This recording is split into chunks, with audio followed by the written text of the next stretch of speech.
Hey everybody, so we'll continue with the 6.6 and we'll do here an example based on the previous example that we just did. If you see the video, Bayes theorem. And so for this Bayes theorem is used in many models. It's a big thing. So here, hopefully, you see its use, and we'll apply it to the previous problem, and you see how the formula is set up with these conditional probabilities. So let's go back to this previous. So you haven't seen this example, maybe you want to watch it first. So if we go back to this one,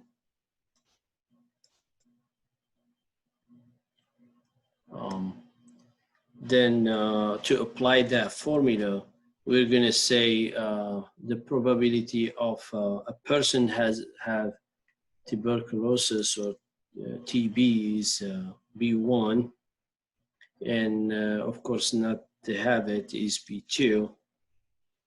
So if we want to calculate B1 given A from the data, then we should set it up just like the formula, so you can see how to use the formula based on this previous example. Okay, so we need to talk about the positive skin test. We're going to call it A, positive skin test.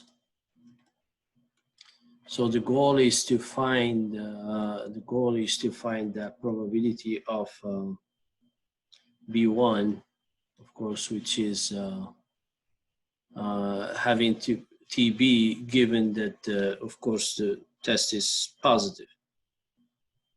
A. So in order to do that, we already calculated this probability for B1, probability of B2, and we know the probability of the others, which is, so the formula kind of puts these together. We know the 98%. So what is the 98% here is the, so if you go here, you'll see it for the, there it is, having a positive reaction, of course. So with that, we can rewrite it that way, or we can, just like before, it's 98. And the other one, of course, it's going to be the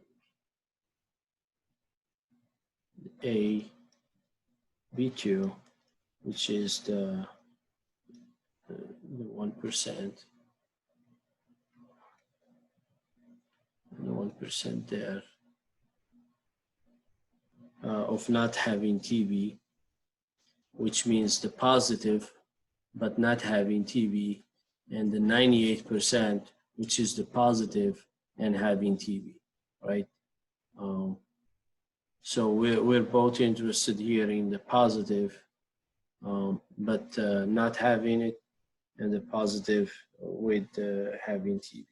So if we take these and put them in Bayes formula, you'll see that you can just, as the formula comes for B1A, B1, you see B1, B1, B1, B1, where it's placed, right? And for A, then the numbers will just go, I think, the same way.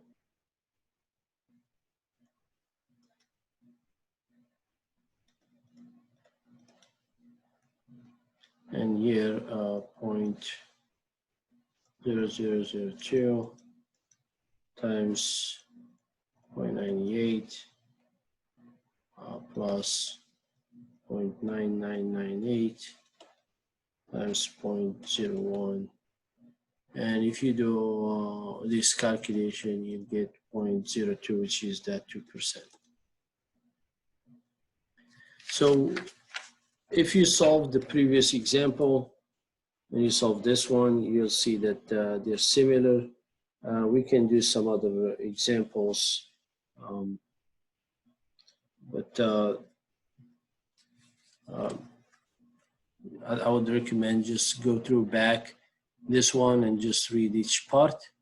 And this base formula can be programmed for calculations.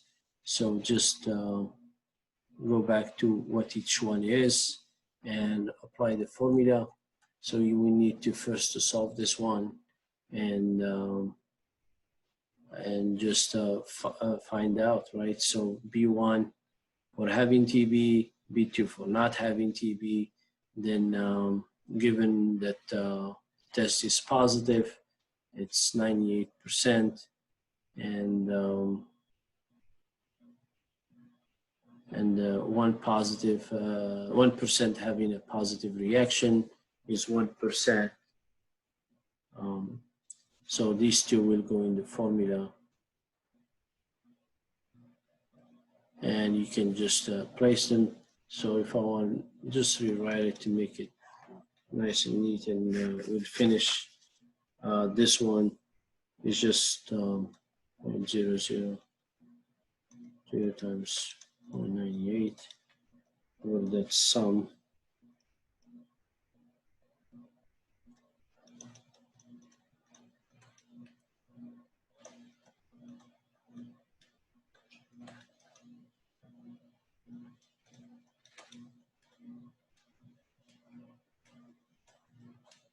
Okay.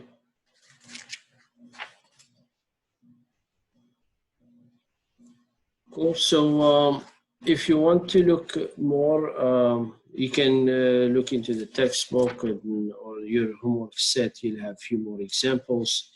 And Bayes theorem in this way, it can be generalized for mutually exclusive events. And all right. Thank you.